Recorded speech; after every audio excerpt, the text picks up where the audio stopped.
Encore plus sur l'expression orale au TCF Canada. Bonjour tout le monde. Aujourd'hui, je vais vous donner un peu plus de renseignements sur l'expression orale du Canada, de quoi il s'agit, parce que dans la dernière vidéo, je vous ai raconté en bref ce dont il s'agit, mais aujourd'hui, je vais l'approfondir encore plus. La première tâche, comme j'ai déjà dit, consiste en une présentation de vous-même, une présentation personnelle sur le nom de famille, le prénom, je ne sais pas, le pays ou la ville où vous habitez en ce moment, les études que vous avez faites, je ne sais pas, votre profession, vos intérêts personnels, etc., etc.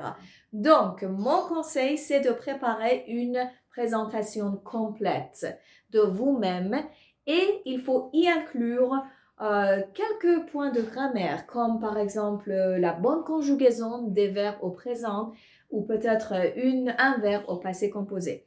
Et aussi, essayez d'y introduire, d'y insérer dans votre présentation quelques pronoms personnels comme me, je ne sais pas, le, la, quelque chose comme ça.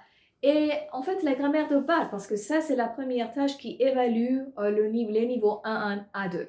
Rien de plus. Donc, ça doit être très simple, mais correct.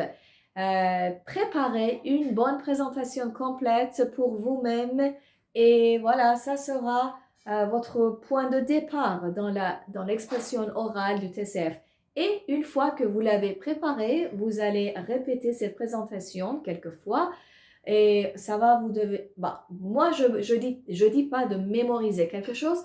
Ce que je dis, c'est de seulement répéter plusieurs fois une présentation pour que ça soit pour vous facile à dire. C'est tout. Et aussi, n'oubliez pas que ça, c'est déjà arrivé parfois aux examens de TCF que les examinateurs vous posent encore une deuxième question, encore personnelle, pas, sur la description de quelqu'un que vous connaissez. Par exemple, décrivez votre meilleur ami, décrivez un membre de famille. Ou je sais pas, encore quelque chose comme décrivez la ville, votre ville natale, votre pays natal. Ou encore, une question sur le passé comme quel est le dernier roman que vous avez lu et que vous avez aimé, le dernier film que vous avez vu. Ou une question sur le futur.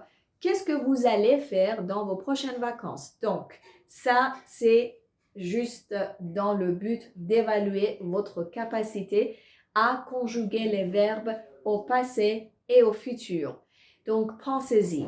Pensez à toutes les questions personnelles que vous pourriez recevoir et aussi la bonne conjugaison des verbes au présent de l'indicatif, au passé et au futur. Futur simple, futur proche.